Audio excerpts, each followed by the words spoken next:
A man living with a rare skin condition which left him unable to walk says he suffered years of hell, and even considered suicide. Alan Bentley, 63, has had Olmsted syndrome, which causes hard calluses to form on his feet, since he was a child. And he says the disorder, also known as mutilating palmoplantar keratoderma, PPK, has caused him both physical and mental pain all his life.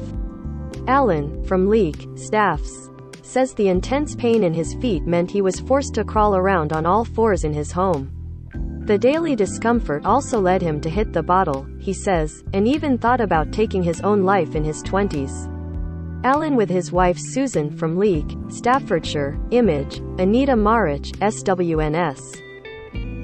Alan said, "There's the ache, it throbs, then there's the burning derivative, it feels like fire.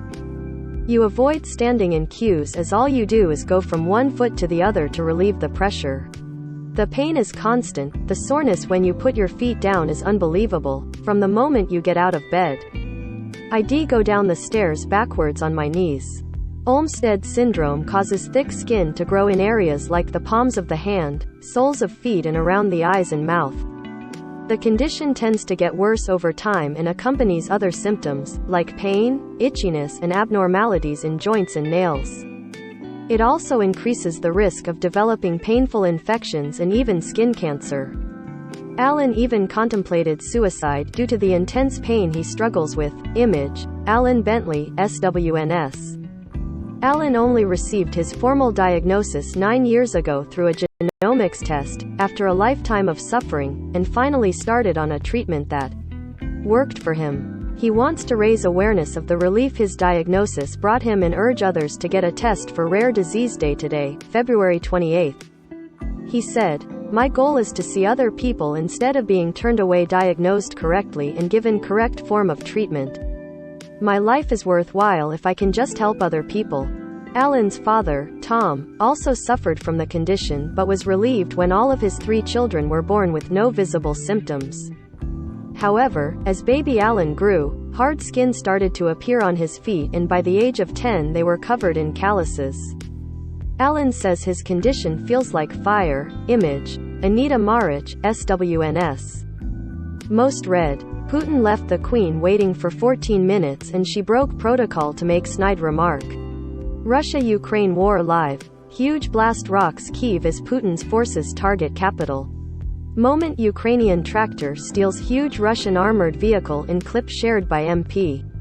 He never let anyone see his feet and was plagued with additional symptoms like thin hair with bald patches, meaning he endured years of name-calling and laughter from his peers. The stepdad of 2 said, "When in the changing rooms you didn't see my feet, I'd probably have my socks on, simple as that.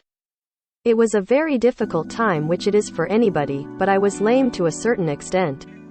I couldn't play football and I loved football, I couldn't do anything like that. It made me depressed and gave me a great feeling of isolation." During the summer, the hot weather would make things much more difficult and Alan would resort to crawling around the house to take the pressure off his.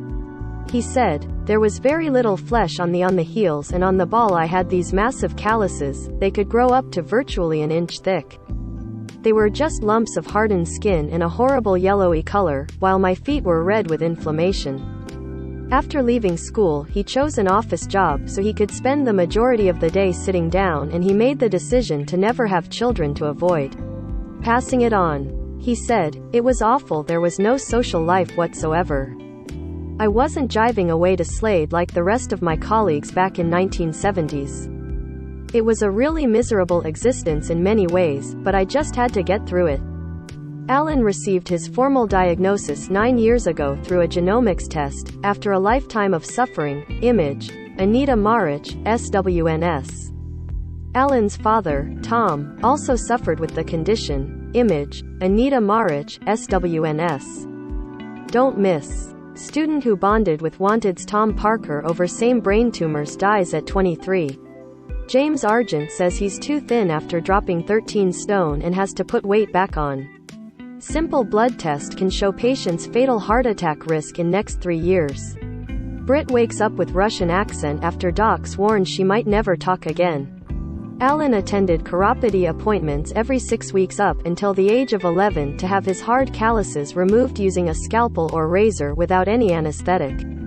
He said, "By the time I got to age 11 I couldn't bear my feet being touched because they were so sensitive, and the chiropodists were cutting into my skin. In the first 24 hours you'd get some relief, but after that, they'd start to grow back again." My dad used to trim his own because he would not let anybody near his feet. At just the age of 25, the yard manager at a fencing company was drinking heavily and even contemplated suicide. "I'd neck some barley wines and I'd be asleep for 3 to 4 hours before I would wake up with my feet throbbing," the grandfather of 4 said. "I got depressed from time to time, mainly because there did not seem to be any way out of this problem."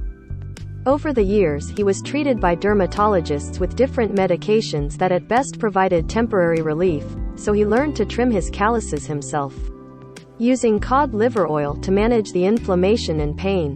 In 2013, the mother of now-wife Susan, 65, showed him a YouTube video about a different but similar genetic condition and prompted Alan to get a genetic. Sign up to our newsletter to get the day's biggest news straight to your inbox. The Mirror's newsletter brings you the latest news, exciting showbiz and TV stories, sport updates and essential political information. The newsletter is emailed out first thing every morning, at 12 noon and every evening. Never miss a moment by signing up to our newsletter here. After sending off a saliva sample, he received his diagnosis of Olmsted syndrome and just last year started taking erlotinib, a drug previously used for pancreatic lung cancer. Within 24 hours of taking it, he had progressed from being forced to crawl through his house to being able to stand and walk. He said, "That wasn't just a breakthrough, that was a nuclear bomb going off. It was absolutely wonderful. My hopes had been dashed time and time again, but it was like, wow, we're getting close here." The morning after taking the pill for the first time I walked half a mile to our house, which I wouldn't have done otherwise except after extreme duress. The following morning, when you'd expect there would be some kind of retribution after putting myself through that, my feet did not hurt. For the first time since the age of 8 or 9, I could walk without major discomfort. Even though there is no cure for his syndrome, Alan believes that his diagnosis through genomic testing has changed his life after over 40 years of uncertainty. He wants others to know about his success and to seek a test themselves, as more diagnoses open up the opportunities for research and a greater understanding amongst patients and medical professionals. Alan's daily discomfort led him to hit the bottle. Image, Anita Marich, SWNS. He said, "It has absolutely dominated my life, spoilt my life, limited my life, but in some ways, it has also made my life. Faced with such a situation either makes or breaks people. I have come through it and have kept fighting, and it is now my crusade to stop others from. It's so important that medical professionals and people suffering from conditions like Olmsted syndrome know that getting your genome sequenced is essential. Identifying the appropriate genes can be the pathway to a diagnosis, receiving the right treatment and improving people's lives."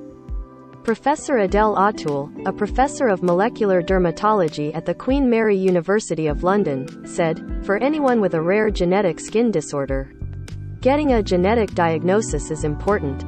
Although having a genetic diagnosis may not produce the opportunity for an instant cure for the individual, there are a lot of researchers working on rare skin disorders and new treatments will become available.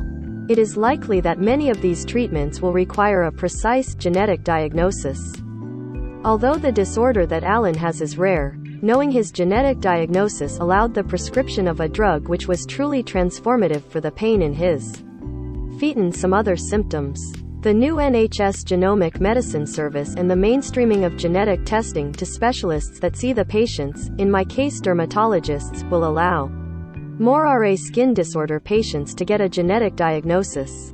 Read more. DWP. Man who can't walk or speak faces losing adapted car midway through High Court fight. Read more. Generous Brits donate vital supplies and money to Ukrainian refugees fleeing home.